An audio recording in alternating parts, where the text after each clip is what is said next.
anything like me, born in 1989, whatever generation that makes me, probably a lazy one, am I right? A large portion of your entertainment growing up was influenced by the rapid increase of computer and console gaming technology. I still remember the first time I got my Xbox, mind blown. But even if you didn't have some of the more advanced consoles, there were some really impressive gaming options on your personal computer as well. Now, for me, really hitting my video game stride in the early 2000s, I was playing lots of the tycoon games like Zoo Tycoon and Lemonade Tycoon and other similar titles, but the holy grail for me, and the one that I really sunk my teeth into, was Roller Coaster Tycoon. That game, along with other various Nintendo IPs, really ate up large chunks of my youth. Something about the business simulation of Roller Coaster Tycoon, where you get to manage the types of attractions and refreshments of the park and make sure that everything looked tip-top, was hugely satisfying. The real fun of that game, however, was building the coasters. Now, I can't be the only one who spent hours designing, let's be honest, wildly impractical and unsafe coasters only to watch my digital patrons stumble green-faced to a trash can after they exited the ride. Or the only maniac that set the roller coaster launch speed to fast enough for liftoff.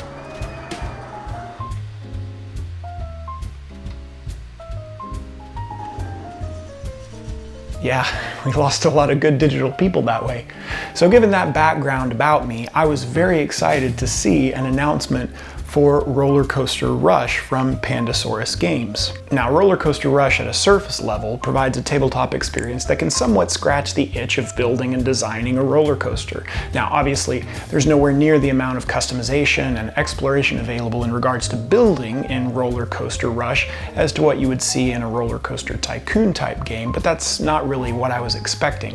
What Roller Coaster Rush does allow players to do is randomly select a set number of roller coaster pieces during setup, and then throughout the game bid on those coaster pieces from your own blueprints or other players to fully construct a coaster before the game's end. Now, these roller coasters that each player are building are essentially marble runs where you roll your marble, which represents your roller coaster cars. So how does it work? Well, at the start of the game, each player will be dealt a random hand of cards that will tell them what roller coaster pieces to go and gather. And then those pieces can be built into a blueprint coaster. And this is just a design, a demo, if you will, because it's not set in stone just yet. That's the whole point of the game, is building those pieces, constructing them. Then each player is going to take a turn, and on their turn they can either bid on a coaster piece or demo their coaster for investors. Now, if players are bidding on a coaster piece, they will select any piece that they want that's not constructed. It can be either their own or someone else's. Everyone will then choose an amount of money secretly, which can be zero if you want, and bids on that track piece. Now, if you already own the piece that's being bid on and you win the auction, great! You get to flip that piece card to its constructed side, and that piece can never be stolen from you. If you win an auction for a piece that's not in your blueprint coaster, you get to gather that piece from whoever does currently have it. Now, this is good for you potentially, as you now get to put that piece anywhere in your coaster that you want to possibly make a bigger and better coaster. The player who lost the piece then gets to rebuild their coaster however they would like, which may actually solve some problems for them if their coaster isn't working correctly. This is the only way that you can completely reconstruct your coaster too, by having a piece taken from you, so losing a piece isn't always all bad.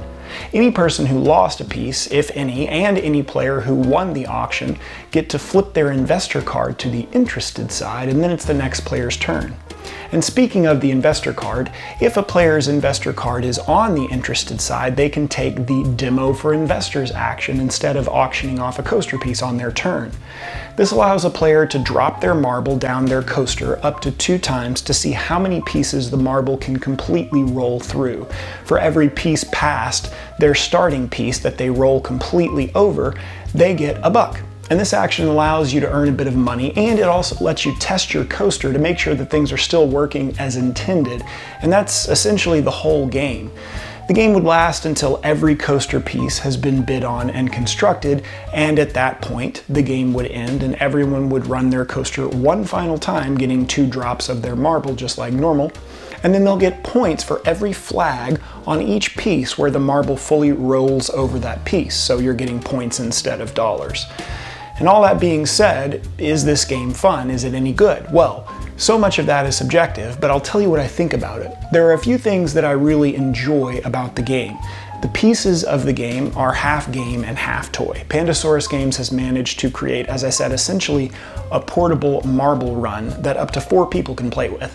There are limitations to what you can build because a game has to have rules, but the table presence is very nice and people really ooh and ah when everything is fully set up.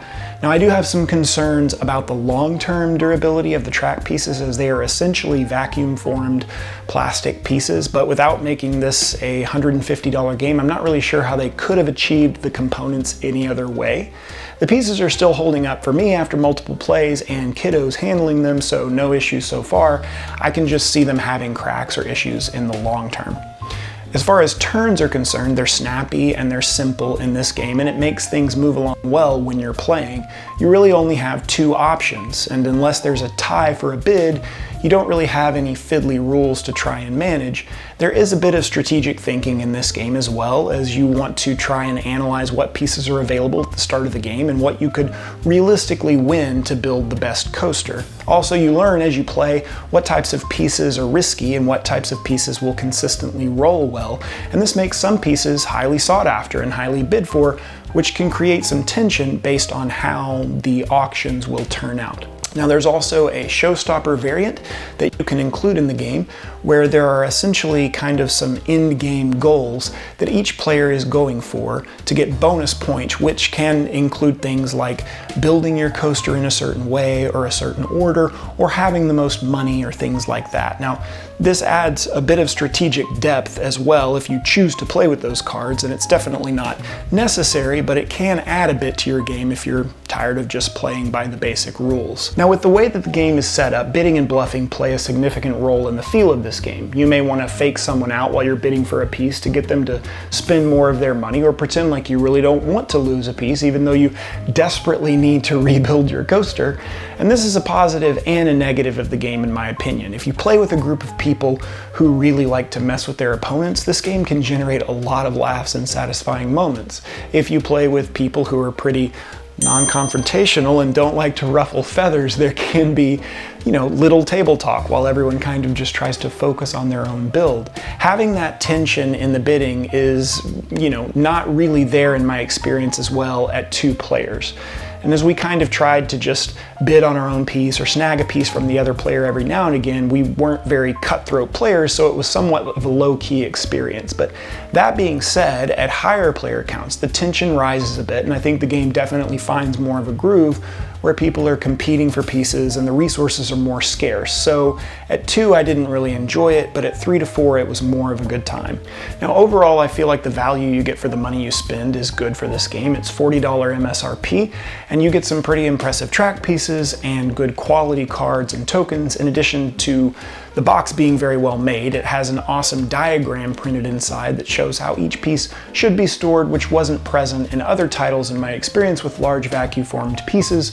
And the gameplay is enjoyable at higher player counts, but it definitely won't be for every game group, as some people who don't enjoy taking pieces from other people or messing with others' plans may be soured a bit by that aspect of the game. Overall, I would give this game a 6.5 out of 10 using BGG's rating system, which falls between okay, will play in the mood, and good, usually willing to play, and it's somewhere between that feeling for me. It can be really fun with the right group, but with the wrong group, it can have people who lose interest.